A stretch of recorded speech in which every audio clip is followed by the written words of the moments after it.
The Tom Woods Show, episode 2207. Prepare to set fire to the index card of allowable opinion. Your daily dose of liberty education starts here. The Tom Woods Show. Hey folks, if you've decided it's best not to have your kids educated by people who have declared war on you, then consider the self-taught Ron Paul curriculum. Instructors like me will give your kids an unfair advantage and an education you and I could only have dreamed of. But make sure you join through my link, because only there do you get my $160 worth of free bonuses. My link is ronpaulhomeschool.com. Hey everybody, Tom Woods here. I am thrilled to be able to talk once again to our friend Paul Gottfried. Paul holds a PhD in history from Yale, the author of, a zillion books, and a great friend of the Tom Woods Show. And I want to talk to him about, and by the way, he's editor of Chronicles magazine. We'll talk about Chronicles a little bit later, but I want to talk about his remarks to the recent convention in Florida of the National Conservatism Convention, that is. And Paul Gottfried gave a talk on fusionism, which was an idea that a guy named Frank Meyer came up with to try to reconcile conservatism and libertarianism. So I wanted to go over that with him. Paul, welcome back. Thank you for inviting me back. All right. Well, we got to talk about your appearance at the National Conservatism Conference. First of all, can you tell me something about this? It's more than just a conference. It represents a kind of a movement, but yet the conference has such a bizarre variety of people. I can't entirely make sense of it. Yeah, I think in some ways it's become sort of a kind of catch-all conservative right organization. In some ways, it is to the right of Con Inc. I think they did invite Rich Lowry to speak there once, but he sort of bombed out with his sort of centrist, anti-Trump kind of nationalism or pseudo-nationalism. So almost all the people they invited, I think, showed some kind of dissident right orientation, but none of them was, extreme enough to be attacked, I suppose, as a white nationalist. If there was anything that distinguishes this group from, let's say, the Philadelphia Society or more conventional conservative gatherings, is the fact that they emphasize the Christian nature, of the American polity. Only one person, and that was, I think, Michael Knowles, got up and said that, Christian nationalism is great. Curiously, the leaders of the organization are Jewish, Orthodox Jews, but they seem to recognize that if the United States is to have any kind of cultural, moral identity, it is to be as a Christian nation. And historically, it was very much of a Protestant Christian nation until the end of the Second World War, when America sort of moved in the direction of a kind of anti-fascist liberalism. But there was nobody there who was recognizably neoconservative. And I think that represents an improvement over most conservative gatherings that, have occurred since the 1980s, when the neoconservatives, came to power and threw many of us out of the movement. And, people who clearly are not neoconservatives and have been identified with the right, the dissident right, like myself, were invited to speak. So I do see here a kind of opening to a more authentic right than we've had, certainly for the last 40 years. And I suppose the old right would argue, ever since the 1930s or 1940s. So, that looks good. Another thing which I think I'm going to mention, at the Mises conference is the predominance of young people who are on the right. And they're not neoconservatives and they're not Ben Shapiro groupies or anything like that. They're clearly on the right.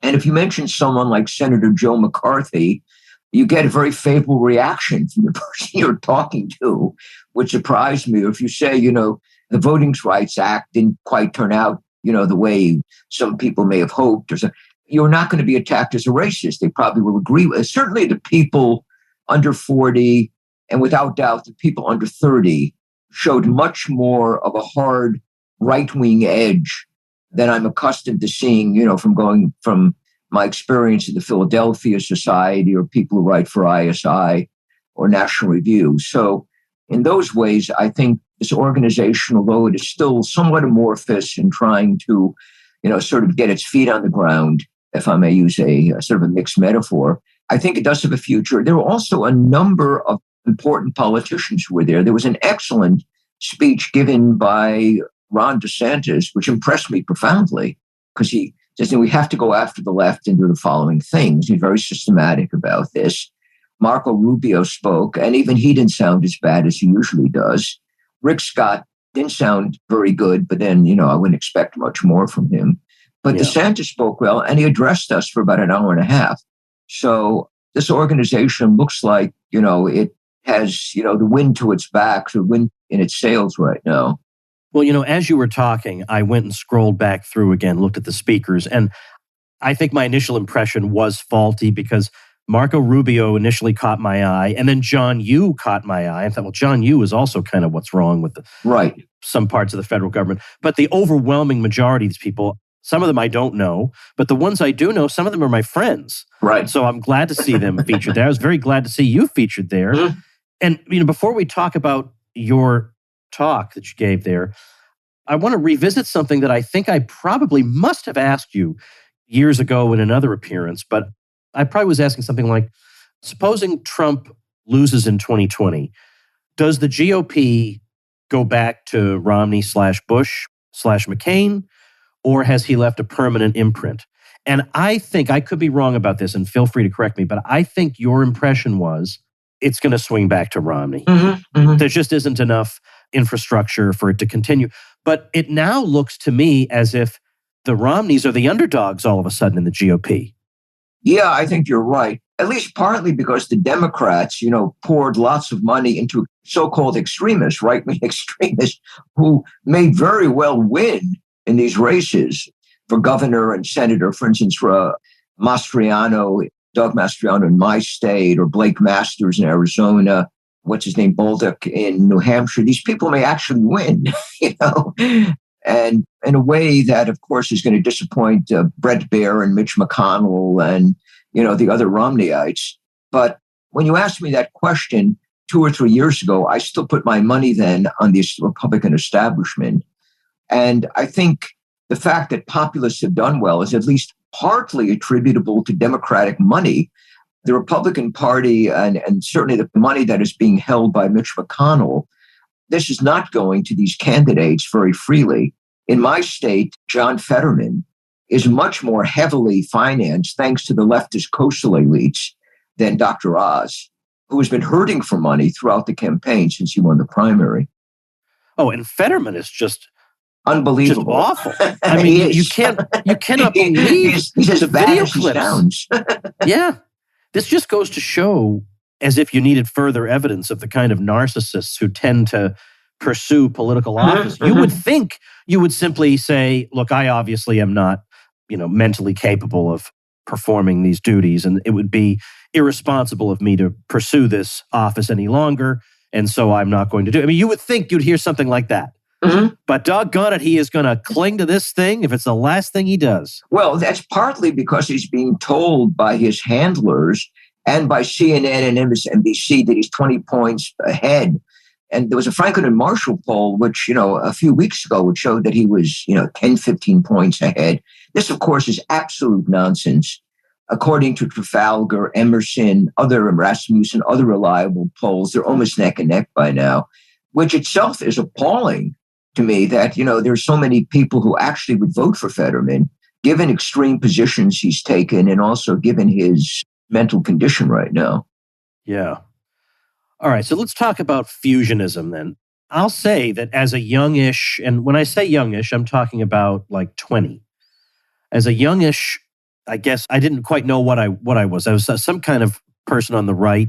I had started off my, I guess, political life, as a GOP guy, but not really knowing very much. Mm-hmm. And just, in 1992, it seemed normal that we would have an election of Bill Clinton versus George H.W. Bush. It didn't, whereas right now that would just infuriate me. These are the choices, but at that time I felt like we got to rally to, I don't know, I was a young kid, but I was learning and reading, and I came across Frank Meyer. Like I read, it's not spectacular, but it gives you the names and the dates. The George H. Nash book, The History of the Conservative Movement in America since 1945. And so I looked at that and I thought, well, this Frank Meyer sounds interesting. So I read In Defense of Freedom, and I found it fairly convincing. Mm-hmm. And the idea of his fusionist project was to try to resolve an internal debate on the right between libertarians and conservatives? And can we balance the libertarians' concern for liberty with the conservatives' concern for tradition and order? And he felt like that was not so difficult to do. But then ever since then, everyone has talked about what a big failure fusionism was and all that. But I don't know, Paul, if it weren't for fusionism and if it weren't for like the John Randolph Club, I wouldn't even know you. It did bring some people together, right? We can't discount it entirely. No, I'm not discounting entirely. And I think most conservatives that I have known, whom I've known over the years, do represent some kind of internal fusion. That is to say, they're strict constitutionalists, generally are unhappy with the welfare state, but also believe in moral order, a deferential society, and so forth. This, I think, in the 1950s, 1960s, 1970s, even later, was sort of the typical conservative profile that both of us probably encountered, although I'm much older than you. But, I think that this was true in the 1950s, 1960s, into the 1960s, which I remember. People generally held what we consider to be sort of fusionist views. But I think what Frank Meyer is doing is something very different. He is trying to bring together different camps of the post-war conservative movement, which at that time was sort of centered around National Review, and later sort of Modern Age in the mid-1960s comes along. But National Review is pretty much the intellectual heart of the conservative movement back then. And he sees that, these people on the right and left are arguing, and he wants to bring them together, above all, to fight communism. Because if you read In Defense of Freedom, people very often overlook all of the passages in which he's talking about how we have to be united in this cosmic struggle against the absolute evil of communism, and how we can't do any of these things until we've defeated the communist enemy. So, when our shared late friend Murray Rothbard said, Frank Meyer, I really agree with his. Well, I think what Murray was not thinking about was the militant Cold War spirit which underlies that particular book, and which I think animated its production. The book also has sort of like a grand sweep of history, which is inaccurate. And this was Frank's view. I knew him, that, somehow a continental European civilization was about order and morality and this, whereas the Anglo-American people have liberty, and we're sort of, bringing them together in some way. The problem is the way he brings them together resonates much more strongly with the libertarian camp. I mean, that's why Murray Rothbard liked that work, whereas Robert Nisbet and Russell Kirk did not. Nor did James Burnham, who thought that, didn't like all the moralizing in the book because he was a kind of Machiavellian political realist. So I think in the end, Frank falls between two stools in writing that work. But I can understand why the idea of a combination or a mixture of economic freedom and moral social order would appeal to conservatives. And as I indicate in my longer speech, the one that I did not give because I was only limited to 13 minutes, but if you look at our Chronicles blog, it's there. I talk about the attempt to bring back this fusionism in Ronald Reagan. Remember, he talked about the three pillars or whatever the conservative movement stood: free enterprise, moral order, and fighting communism, or strong national defense, or something like that. So what I think happens is you get variations, on this fusionist theme, although not necessarily the formulation of it that we find in Frank Meyer in 1962. Well, you seem to imply in the talk that, and of course, I'll link to the talk on the show notes page, but you seem to imply that the emphasis on waging the Cold War among conservatives, which, by the way, I'm fairly certain is an emphasis you yourself no doubt shared at the time, may have come at the expense of emphasizing the fight against, let's say, I'll say something really sinister, the domestic enemy. And that, yes, it's true that the Soviet Union fell and all that stuff, but then look at the wreckage of a country you have. Is that something you think about now? Absolutely. You're right. I think about it all the time. And I was, of course, carried away by the Cold War. I was extremely anti-Soviet, anti-communist. I believed the stuff. I was reading a National Review and thought that this country was, was essentially sound and we were the good guys and so forth. But then, as you said, that you're looking at the wreckage, the moral, cultural, social wreckage of this country, and I'm also looking at what the United States was by the end of the Cold War. And I've argued we were the more leftist power by the end of the Cold War, because we were already pushing gay marriage or gay rights, all the rest of the stuff that we now have, feminism. And the communists ran an unpleasant, autocratic, militaristic society. But I think they had more of a sense of traditional social order and, were less morally corrupted in terms of social morality than the United States and certainly Europe and Canada have become, since the Cold War. So let's think about Frank Meyer today. Now, first of all, the movement, such as it is, has grown much larger and more fragmented and splintered. Right. So it's not really as neat as it was in his day, where we have these people who think this and those people who think that, and let's see if we can find some overlap. Now we have a whole bunch of groups who can't stand each other. Mm-hmm. I would say the vast majority of the libertarian world would not even be considered to be part of the right. Mm-hmm. So I don't think he couldn't care less what they think. And in general, I would say at this stage, most of the, let's say, well-known like celebrity libertarians and institutions and stuff are just a complete waste of everybody's time. The ones who are actually popular, don't get on national television as much, but the ones who get on Joe Rogan and 10, 20 million people listen to them are out there, and those are good. But the ones the regime approves of, you can imagine how terrible they are. So I wonder if he looked at this, what would he even say? I think he'd probably want to do kind of what Murray Rothbard wanted to do in the 1990s, which was to try to see if we could find non-neocons who, after the Cold War, want to have basically a normal country again, and let's see what we can learn from each other. I bet he would probably have wanted that. I agree. No, I'm not entirely negative on Frank Meyer, who was, a kind of mentor of mine when I was in graduate school. And I liked him and his wife and his sons. I've since come to know a great deal. So I do not intend to demean him. And I think you're right. I think that we are living in an age in which there is need for a fusion of all the sane, sound elements on the right. I mean, we have to find some way to get together to reconcile our differences. But, it cannot be done with a grand theory of history, which is, I think, one of the things Frank had in mind, that, we have to show how these two streams are coming together in the United States historically. And so I think this is nonsense.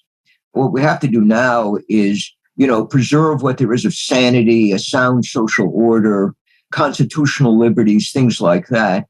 And I think all people of goodwill have to be working together at this point, because we are much more desperate straits now than we were in 1962. I think there's something that conservatism has that libertarianism generally does not have, but it would be much better off if it did. Mm-hmm. And that is a sense of tragedy in the world. So, for example, if I walk around parts of Los Angeles at night, I'm going to see things that are just going to boggle my mind. I know that because I've done it. Mm-hmm. And I look at, I don't know how many people who are absolute lost souls on the streets of Los Angeles. And I'm picking Los Angeles at random. There are other places I could choose. Right. But there are lost souls everywhere wandering around cities. And much of it is drugs, maybe some's mental illness, but a lot of it's drugs. A lot of it's they've made bad choices. And there are libertarians who seem to think, one great thing about conservatism is that conservatives will say, at least they used to say, some things have no political solution. Whereas libertarians feel like, no, there has to be a solution. And the solution is the state must be causing this because it's our one enemy. Because we are against organized aggression and only the state engages in organized aggression. So this must be because of zoning policies, or, we can't. Right. It's because there's a housing shortage. And then that's why these people are acting like this. If that's the way you think, I don't know what to tell you. But that's not the problem. And if you're misdiagnosing the problem, there ain't no way you're going to come up with a solution. Now, I'm sure if you deregulated housing markets in various places, probably things would improve marginally. I'm not opposed to that. Right. But I am opposed to deceiving myself as to what's happening before my eyes. Yeah, I have a problem. It's sort of a similar problem. It's sort of a lack of a tragic understanding of history in the regular conservative movement, Conservatism Incorporated. These people somehow believe that all the reforms undertaken in this country, the Civil Rights Movement, the Voting Rights Act, even the Immigration Act in the 1960s, all of these things have led to a much more just society. We've overcome the race problems of the past, and we're just waiting for all the blacks to become Republicans, and then this will sort of start. And supposedly it's happening if you turn on Fox News and listen to certain programs, and people tell you, how much better everything is becoming right now. Well, I see everything going exactly the opposite direction. And I'm not saying that, one can attribute all of this to the landmark Civil Rights or Voting Rights Act of the 1960s, but I think the wrong path was taken at some point in the past. And most social, racial problems I'm looking at are a lot worse now than they were in the 1960s. And to pretend anything else because, we have integrated schools or something like this is absolutely ridiculous. We are in a much worse situation. One of the points that I'm always making is one does not have to justify every abuse that happened in the past. I do not defend racial segregation. I think it's demeaning to Black people. On the other hand, I think the civil rights movement had disastrous consequences. And you sort of go back, as an historian, I also like doing counterfactual history. You say if other paths were taken in the past, we might have landed up in a better place. But the conservative movement does not really want to consider this. Apparently, the wrong turn that was taken was electing Biden. If we had elected another Republican, things would not be. This, too, I think, shows a sort of a lack of historical understanding and also a lack of tragedy, that people make serious mistakes, even in some cases when they're trying to improve matters. And it is, someone like Victor Davis Hanson, so I usually agree with him on contemporary affairs, but when he starts talking about history, it sounds like utter nonsense. That the Civil War was great, we fought for freedom, Reconstruction didn't go far enough, and so forth.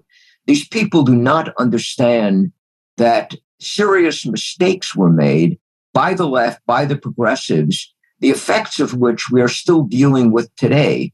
And their sense of progress is much too exaggerated for them to understand real past mistakes carried out by people whom they consider to be progressives. Hey, everybody, I want to recommend a person to you, and that person is Mikkel Thorup, who was my guest on episode 2183.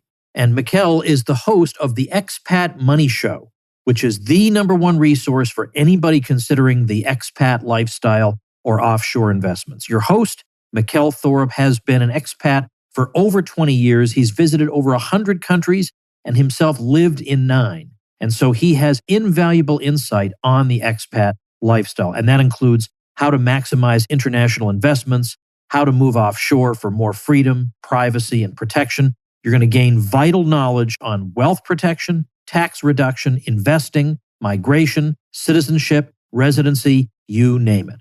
You're going to love Mikkel as a person because he's very knowledgeable without being an arrogant jerk. And the variety of topics he covers on the Expat Money Show, where he's telling you about all different countries, all different things you might want to do there, like buying property or getting a job. All this stuff is covered on the Expat Money Show. So go to expatmoney.com today. The link will be in the show notes. That's expatmoney.com, or listen wherever you get your podcasts. So here we are in 2022. We don't know what's coming in November just yet. As we record this, it's second half of September.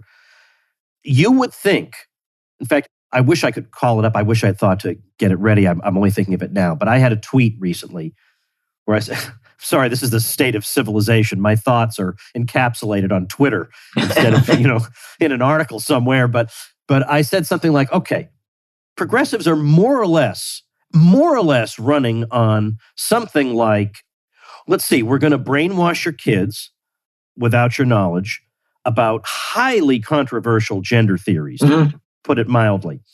Then we're going to make sure that energy is much more expensive for you. Prices are going through the roof, and we have no real explanation for or solution to that. We've checked and found out that cockroach milk is actually quite nutritious for you. So keep that in mind for the future. And you listen to this laundry list. In the old days, at least progressivism you understand why the mid-range intelligence person would go for it, because it just sounded like they're trying to make things better for the average person. But they're just flatly saying, if you listen to them, we're actually going to make things worse for you. Everything you want is going to be more expensive because we have to transition to this other kind of green economy, whatever. So you put this all together, you would think, how could a Republican possibly lose running against this? This is incredible. It's like they designed it themselves. Like, this is what I would like to run against. And yet what's odd is that so many of these races are going to be close. Well, there are good reasons they're going to be close. College-educated white women for whom late-term abortion, is a hill to die on right now. Even though in Europe, in these progressive countries, abortion is only permissible for 12 or 14 weeks or something like that. And, I speak to such women, and they're quite convinced that the overturning of Roe v. Wade is going to lead to the destruction. They're taking away what they call health issues or health reproductive issues, which means your right to kill your unborn child. But this is very important, and the Republicans aren't doing enough for the gays or for the LGBT lobby. And then, of course, you have the black vote, and blacks are still angry at whites because they view whites as racist. Therefore, they vote for political candidates who allow their neighborhoods to be devastated. But, there are a lot of crazy voters out there. In the latest issue of Chronicles, I argue that we're suffering from the consequences of too mmany people being on the voting roll. That in order to maintain a constitutional republic, you have to be very selective about who votes, as Plato, Aristotle, and others have pointed, even Rousseau point out to us. So, and certainly the founding fathers of the United States. Yeah, but the thing is that some people would have said, the problem is that many of the, because obviously from a libertarian point of view, there's no quote unquote right to vote. Like, this is a made up thing because from a strict libertarian point of view, there's no right for these people to be having to be forcing us to vote on our own destinies. Whether my property gets taken away, whether my kids get brainwashed. I shouldn't have to vote in the first place. But this idea there's a right to that's not a natural right. This is all this. There's no such thing. But the thing is, the various restrictions you might place, you might say, well, you have to be literate or you have to be educated, but then that's just going to put some of the worst people in the world voting. People who quote unquote, people who think they're educated. Most of these people you're saying, who are college educated, they're not actually educated, as you know. Like, what they have in their brains is the exact opposite of an education. Right, I agree. So the problem would be, how do we exclude them? Well, you can't exclude them entirely. If I had to vote today on the 19th Amendment, I'd vote against it, because the net result of having women vote has been, in every Western country, has been to push these countries toward the social cultural left. So, of course, I would not have been aware of that in 1918 or 1919. No. But this has turned out very badly. But I think if you have things like residence qualification, property qualifications, things of that nature, it probably would have a restricted. I mean, you're not going to go back to white male property holders who belong to the state church or something like that. But, I think we're seeing now is a vast inflation of voting rolls, because you can't even insist that people identify themselves properly when they come to vote, because that in the United States, if not in France, England, Germany, or even Canada, is considered to be a racist act. But at this point, it's sort of hard, to go back and say, what exactly are we going to do? Because as I've argued, once you grant the vote, you can't take it back. You're stuck with it. The only thing that we can hope for is that voter identification continues to be required, because this will keep, further voting fraud from occurring. We can hope. Well, I mean, and this is such a trivial request. I mean, the way when you ask for the tiniest thing, they act like it's the Middle Passage all over again. It's unbelievable. It is, and of course, it shows how they infantilize blacks. Mm-hmm. Like, they can't possibly have an ID. I'm pretty sure they can. I actually am pretty darn sure they can. So what's your real reason for this, right? Well, we know what the real reason is. They want to cheat. So they're guys. Yeah, right. I've been looking at reading the remarks made by Crystal Matthews, who's Tim Scott's opponent in the senatorial race in South Carolina. And she apparently laced into the white race and expressed her hatred of white people and so forth. And the South Carolina Democratic Party is thinking about whether to remove her as a candidate or something like that. Well, I mean, she's getting a lot of money, again, from white coastal elites. They're giving her money. They're also sending their money to John Fetterman, who wants to release murderers from jail. And you wonder about, I do know some of these people, but I still wonder about their sanity. These sort of, the affluent white liberals who support anti-white, black racist maniacs, who support people who want to open up jails and let everybody out, who support the transgendered education for pre-kindergarten kids and so forth. I do not understand why these people are so crazy in their political positions and whom they back. I mean, I can write books on the subject, but nonetheless, I remain perplexed. Yeah. You are editor of Chronicles magazine, which I subscribe to. Mm-hmm. In fact, I just got one recently, and I'm trying to think. I have an old issue right here, right next to my computer, where I keep the issue here so that I have something to read while I eat lunch, because I usually do a working lunch, and I read Chronicles. But for people who don't know Chronicles, maybe you can talk about what some interesting pieces that you have coming up. Because I will say that Chronicles has a special place in my heart, because it is the first place where I had a published article. Mm-hmm. And it was years ago, it was like 1994.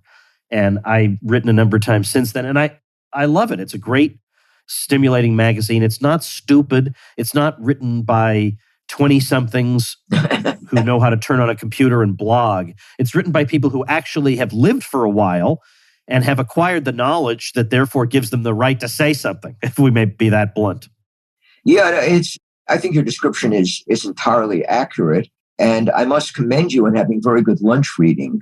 Thank you. The new issue of the magazine, I'm referring to the October issue. The September issue is already out, thanks to our executive editor, Ed Welsh, who keeps pushing these issues out one after the other, because we were behind schedule for several years. But the October issue has an excellent article by Patrick Basham on why the Republicans are going to win both houses of Congress, and why most of the pollsters are either lying or are using highly defective methodologies to arrive at their questionable predictions for the upcoming election. I recommend his piece. It's sort of the central piece of the issue. But then we have a number of other pieces, which, including mine, might mention my piece, which is an examination of the franchise and the disaster of having a universal franchise, while at the same time trying to preserve a constitutional order. There is a very fine piece by Anthony Eslin, who is as everyone knows, a brilliant linguist, a very fine stylist, and it's on I Promessi Sposi, Manzoni's famous Italian novel of the 1820s. We have a very good mixture of literary piece. We have a piece by Bruce Fronin on the relevance of Edmund Burke. So we try to do is provide a mixture of cultural articles, historical material, and discussions of current events. And I think every issue of our magazine, has this kind of interesting medley of articles. For those who are not subscribing, I urge you to go online and subscribe in the next half hour, if possible. Well, chroniclesmagazine.org is the website. Now, you can subscribe and get a digital version, but come on now. I know, listening here, there are some people who are old-fashioned like me, who like to hold the magazine in their hands, have a physical thing. I look at screens all day long. I want a break from the screen. So, and plus, you know what? Remember how in the old days it was fun to get something in the mail? You'd go to your mailbox and it was, instead of junk mail, you had a magazine waiting for you. Well, there's no reason you can't still have that experience now. And Paul is right about the variety of stuff you're going to read, and the quality of the stuff is very high. And so you're going to be smarter, for one thing. You're going to be much, much smarter. And you're not going to be reading people who are going to be walking on eggshells, and I want to say this, but I better say that, or I'm quoting this person, but I know this person has said a forbidden thing, so let me make sure you all know I don't agree with that forbidden thing. If that's what you want, the internet is full of that, okay? But if you want just fearless, smart people who are tired of letting the enemies of civilization tell them what they can say and write, then you should subscribe to Chronicles Magazine. I should be on the staff, for heaven's sake, the appeals I make for this thing. No, you should. You've been raising more money for us than any of our other fundraisers. So. That's awesome. And you do it gratis. That's right. Just because I feel like how they say, I wanted to give something back. Well, here's a case where Chronicles really has given me things, and I do want to give something back. So you Chronicles can also write for us if you want. I mean, it's an open invitation, and we'd love to have something, from your word processor. I don't want to give that much back. Okay. I'm sorry. I just, these days, for years now, almost all my published writing has just been for my newsletter subscribers. And I know that I'm cutting off potential new readers, and I should be posting the newsletter on my blog, which I haven't been doing. It's just that it keeps me so busy just to do that. And, it's giving me a comfortable life. And so if it ain't broke, don't fix it. But if something occurs to me that's original, there isn't anywhere else I'd want to send it to than Chronicles. Well, thank you. And we eagerly await your original thought and the article that issues from it. Thank you so much. Well, in the meantime, I'm happy to say you made brief mention of it, but I'm happy to say that you and I are going to be seeing each other at the 40th anniversary of the Mises Institute, the Supporters Summit, happening October 6th through the 8th in Phoenix. So those of you just finding out about that now, I hope there's still seats for you because it's going to be a very special event. And I can't exactly tell you why, but there's going to be a great surprise at that event. So head over to Mises.org/events and you can meet Paul and me there. So Paul, thanks so much for your time and continued success with Chronicles. Thank you very much. All right, everybody. I realize that we're well into September at this point, and some people have already made the decision we're going to send our kid to the brick and mortar school, but maybe you're a few weeks in and you're thinking, oh gosh, no.